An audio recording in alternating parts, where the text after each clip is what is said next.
दोस्तों आज से हम स्टार्ट करने वाले हैं 100 days series of geopolitical terms. और जैसा कि आज डे 1 है, आज हम बात करने वाले हैं नेटो के बारे में। सोचिए एक दुनिया जहां पर हर कोने में धमाका हो रहा हो, भारत तो छोड़ो, अमेरिका, जर्मनी, फ्रांस जैसे देश भी डर के माहौल में जी रहे हो। हवा में मिसाइल, समुंदर में खतरनाक खतरनाक जहाज और सबमरीन घूम रहे हो, और जमीन पर बड़े बड़े खतरनाक टैंक बम ब्लास्ट कर रहे हो। मतलब 1945 में वर्ल्ड वॉर 2 जब खत्म हुआ, उस समय लोग सोच रहे थे कि अब अगला वॉर कब होने वाला है। तभी 1949 में एक दोस्ती का एग्रीमेंट साइन हुआ जिसका नाम था नेटो। और दोस्तों इसका फुल फॉर्म होता है नॉर्थ अटलांटिक ट्रीटी ऑर्गेनाइजेशन, लेकिन हम इसे आसान भाषा में एक इंटरनेशनल डिफेंस गैंग भी बोलते हैं। इस पावरफुल नेटो गैंग में अमेरिका, इंग्लैंड, फ्रांस, जर्मनी जैसे 12 पावरफुल देश शामिल हुए थे। रूल तो सिंपल था, अगर तुम किसी एक पर अटैक करोगे ना तो सब मिल के आपको मारेंगे। जैसे कि एक कॉलोनी में नहीं होता है कि लोग गैंग बना लेते हैं कि अगर तुम किसी एक गैंग मेंबर को मारोगे ना सब मिल के आपको मारेंगे। सेम उसी प्रकार से एक इंटरनेशनल लेवल पर एक गैंग बनाया गया था जिसको नेटो नाम से संबोधित किया गया था। अब इसी बात को थोड़ा आसान भाषा में समझने की कोशिश करते हैं।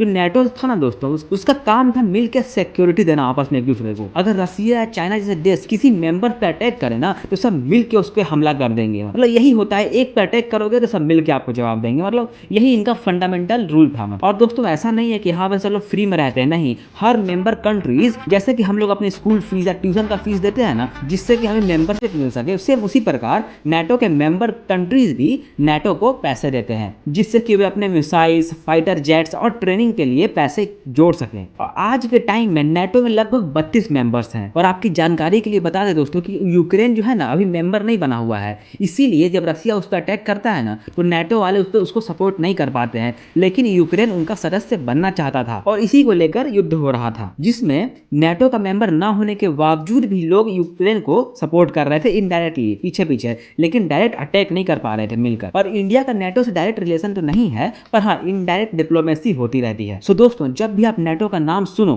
तो समझ जाना कि मतलब ये दुनिया की सबसे पावरफुल कंट्री का मतलब ग्रुप है। अगर आपको ये छोटी सी कहानी पसंद आई हो दोस्तों, लाइक जरूर कर दीजिएगा और कमेंट भी करिएगा, क्योंकि हम लोग 100 डेज के सीरीज में 100 टर्म्स डिस्कस करने वाले हैं जिससे आपको बहुत ही इंटरेस्टिंग तरीके से जानने को मौका